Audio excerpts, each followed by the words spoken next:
સાગબારા જંગલ જમીન વિવાદમાં મોટા સમાચાર છે। સાંસદ મનસુખ વસાવાની સરકાર સાથે બેઠક મળી છે। સાગબારામાં ખેડૂતો સાથે મંત્રીઓ ચર્ચા કરશે। પુરાવાના આધારે જમીન આપવા સરકાર સહમત થઈ છે। મંત્રીઓની સમીક્ષા બેઠક બાદ જ નિર્ણય લેવાયો છે। પ્રવીણ માળી, ઈશ્વરસિંહ પટેલ જશે સાગબારા। રક્ષાબંધન બાદ મંત્રી અને અધિકારીઓ મુલાકાત કરશે। 80,000 પેન્ડિંગ દાવાઓ અંગે પણ ચર્ચાઓ કરવામાં આવશે।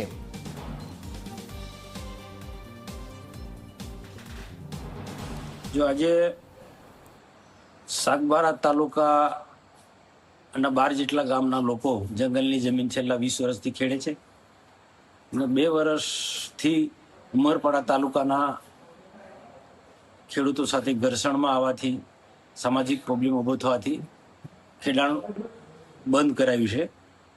એ પ્રશ્નની ચર્ચા થઈ અને ત્યાં લીલાબેન સહિત ખેડૂતો બધા ધરણા પર બેઠા છે। આજે 15-16 દિવસ થાય છે। એ વિસ્તૃતપૂર્વક ચર્ચા થઈ અને સાથે સાથે ગુજરાતની અંદર પેન્ડિંગ દાવા છે એ પણ ખૂબ મોટી સંખ્યામાં છે। 70-80 હજારની સંખ્યામાં છે। એ જે પેન્ડિંગ દાવા એ પણ જેટલા પણ ખેડૂતો જે આપવા પાત્ર થાય છે, જંગલની જમીન ખેડે છે, એનો પણ તાત્કાલિક નિકાલ કરવો, એ રીતના આજની મિટિંગમાં ચર્ચા થઈ।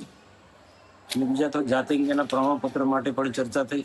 એટલે એના કારણે મિટિંગ લાંબી ચાલી। આ મિટિંગની અંદર નાયબ મુખ્યમંત્રી હરભાઈ સંઘવી પણ હતા